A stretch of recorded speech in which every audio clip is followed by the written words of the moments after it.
Les reportages pour cette semaine nous conduisent au diocèse de Bunia pour découvrir la vitalité des fidèles de ces diocèses au nord-est de la République démocratique du Congo. La notion de prise en charge et la pastorale des jeunes, pour ne citer que cela. C'est comme ce reportage avec l'équipe de la presse Senko.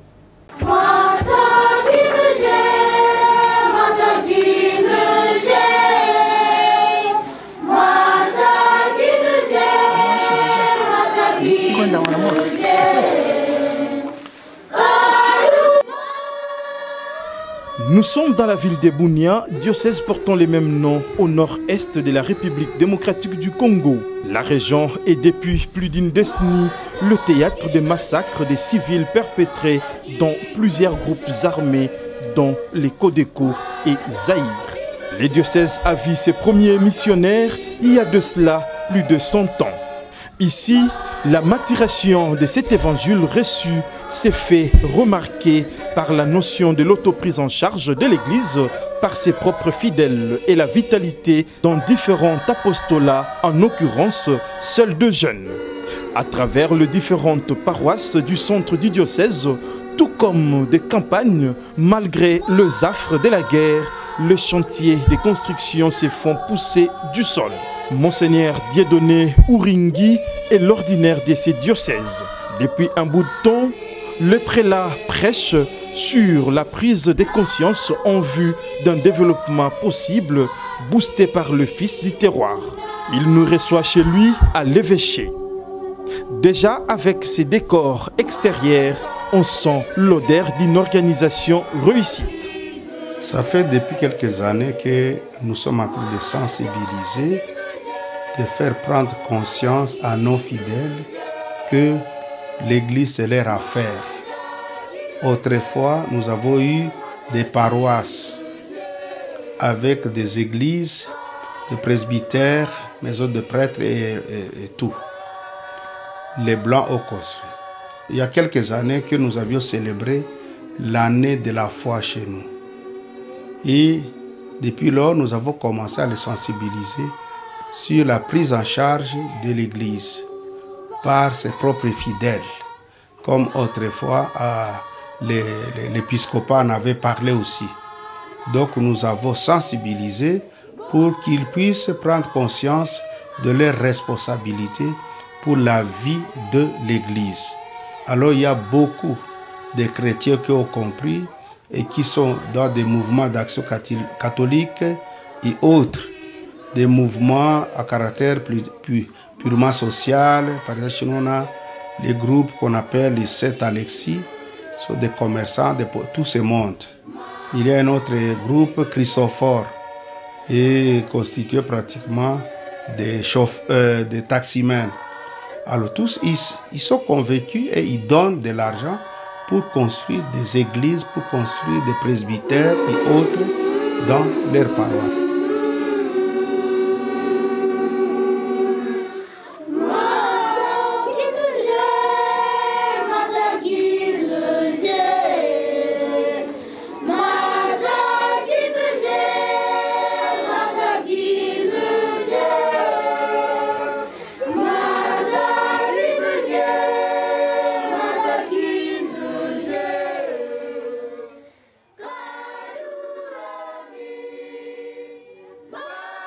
Pour vivre cette réalité de l'autoprise en charge, nous nous rendons dans un quartier de l'est de la ville, Nyakasanza, à la paroisse Notre-Dame de l'Annonciation.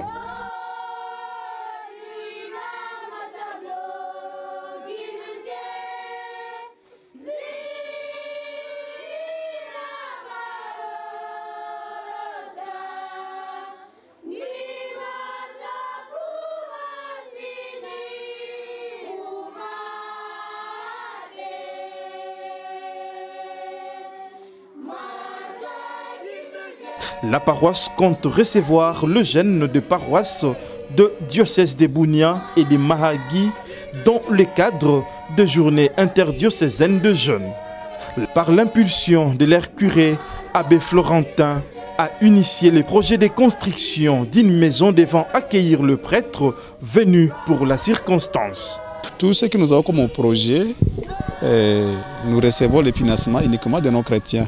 Ce sont les chrétiens de la paroisse qui se débrouillent, qui avec leur générosité, n'est-ce pas, offrent ceci ou cela en nature, en espèces.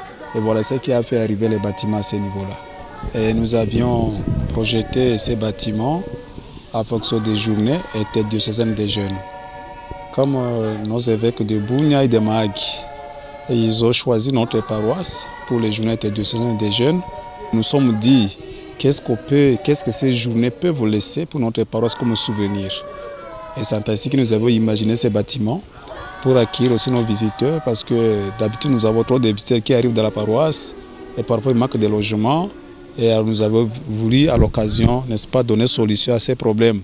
L'ouvrage a duré plus de 3 mois. Un jour avant l'arrivée des délégations, Monseigneur Levesque arrive en visite pastorale où il devrait procéder à l'inauguration de l'ouvrage.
Je ne sais pas justifier, parce que ce n'est pas la première construction que nous faisons.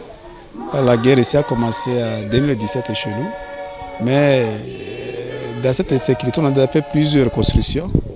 Il y a une paroisse nouvelle qui est née de notre paroisse, la paroisse d'Indibé, c'est Thomas Daka. Ça a été aussi construite par les chrétiens toujours, avec les fonds propres. Et maintenant, nous sommes en train de diriger 2 paroisses sur la demande de notre évêque. Il a la future paroisse de Lembabo, qui pourra naître d'ici là. Nous sommes à chantier là, on a déjà les chantiers de l'église, du presbytère, ça la paroisse l'assemble. On a aussi une nouvelle paroisse vers Simbiliao qui a été de naître aussi. Et là, nous sommes sur les chantiers de l'église. Et alors on a interrompu un peu pour finir ça à cause de l'événement des journées des jeunes. Mais sinon, nous-mêmes on est étonnés. On est étonnés, mais je crois que les chrétiens sont très heureux de faire ça pour l'église.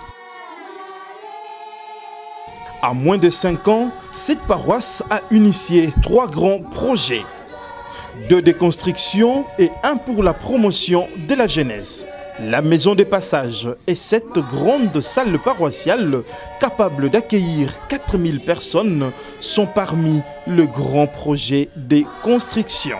Quant à la promotion de la jeunesse, 1500 jeunes sont pris en charge par ces projets dans diverses filières. Esthétique,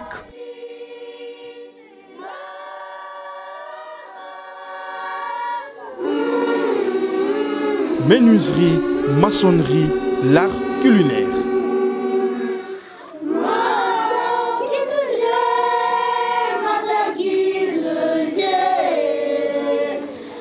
En fait, c'est un projet qui existe de l'église. La pastorale des jeunes, c'est une pastorale ordinaire. Mais ce que vous avez vu là, ou ce que vous avez écouté, c'est suite à un événement malheureux qui a eu lieu chez nous ici, dans notre paroisse, notamment dans un de nos secteurs que nous appelons Notre-Dame du Mont-Carmel Sayo.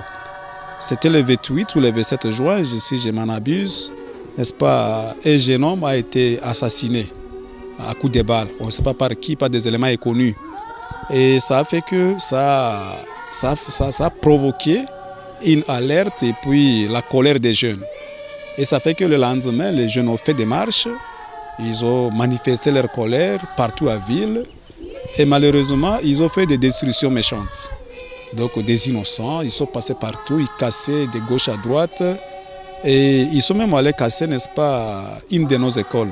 Ils ont brisé des vitres, école de nos sœurs, de les sœurs chrétiennes. Et nous nous sommes dit, qu'est-ce que Dieu veut nous donner comme message à travers cela? Parce qu'ils ont fait ça, n'est-ce pas, sous l'effet des drogues. Ils se sont drogués, ils ont pris des boissons fortement alcoolisées. Ils ont pris aussi des chèvres, il y a ceux qui fument des chèvres. Et nous sommes dit que non, ça c'est une question inquiétante pour la pastorale. Et nous avons, après les avoir conscientisés, on a échangé avec eux. Et nous sommes dit que tout ça c'est arrivé parce qu'il n'y a pas un encadrement suffisant de la jeunesse, ni de la part de l'État, peut-être aussi pas de notre côté aussi. Et c'est comme ça que nous avons pensé que, parce que la plupart de ces jeunes, c'est des jeunes chômeurs. Ils sont là tout au long de la journée, ils sont là à tradition dans les quartiers, ça travaille. Et c'est ainsi que nous avons finalement entrepris ces projets de l'encadrement de la jeunesse. Nous sommes dit non, ceux-là qui les veulent bien, et surtout ceux-là qui faisaient partie de ces jours-là, nous allons, n'est-ce pas, apprendre à ces jeunes les différents métiers. Entre-temps, malgré leurs difficultés, la communauté diocésaine de Bunia continue d'éprouver leur foi en prenant en charge leur église. Quant à la pastorale de jeunes, le travail reste à faire, voyant leur place comme cible de groupes armés.